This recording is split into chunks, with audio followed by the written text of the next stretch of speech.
Hi there, this is Matt, and you might be watching this video because you have a kid who's coming to see me for therapy. You might be a parent, grandparent, guardian, but I'm just going to say parent for this, okay? So we'll just make it kind of nice and easy. Here's a couple things to expect from therapy for your kid. The first appointment, I like the parent guardian to be there, okay? So the parent really needs to be there so I can find out the whole picture of what's going on. I might even need the kid to step out a little bit so they can, I could find out all the information. Kids just aren't going to be, you know, likely to tell me everything I need to know.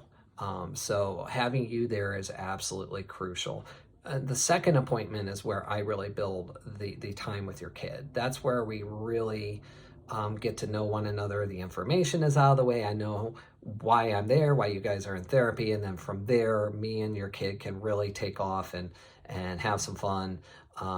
So here's a few tips to make sure that therapy is as successful as possible for your kid and most worthwhile.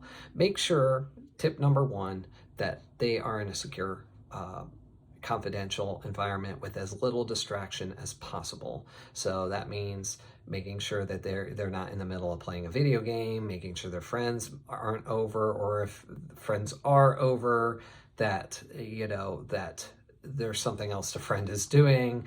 I really discourage having a kid try to do a therapy appointment while sitting in the back seat, driving and running errands. I have not found that to be very successful or helpful, and certainly not confidential. So if at all possible, if it can't be a room, if they could have headphones on, and some kind of space where they're not going to be distracted, even by you. That can be most beneficial. Number two is preparation is huge. Making sure they're prepared at least 10 to 15 minutes ahead of time.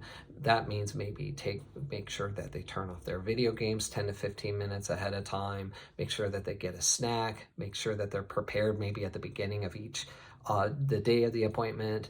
Like, hey, this afternoon, remember you're meeting with Matt, and we're going to stop video games at this time, so you can, whatever it might be, but just making sure that they're well prepared. I find a computer or a laptop is really good if possible. That way I can send them links and we can work on interactive things together. And sometimes just handing a kid a phone, letting them run and take off with it can run into a lot of problems. If all you have is a phone, that's totally okay too, but maybe you could set up the phone in such a way where they can keep their hands off it. And that makes it a lot easier. Try, as well as preparation, maybe try and make sure that they have some supplies, maybe things to draw with as well. Those kind of things can be really successful for the kid. Just those tips right there are just my main things, just making sure the space is confidential and respectful of their time, that they're prepared for it, that they have enough supplies necessary, and that they feel comfortable and they can be really settled in. One of the purposes is to replicate the in-person appointment as much as humanly possible. So if you have any more questions for me about how to make this time work best, let me know and reach out. Otherwise, I look forward to seeing you and your child or adolescent on our first appointment. Bye-bye.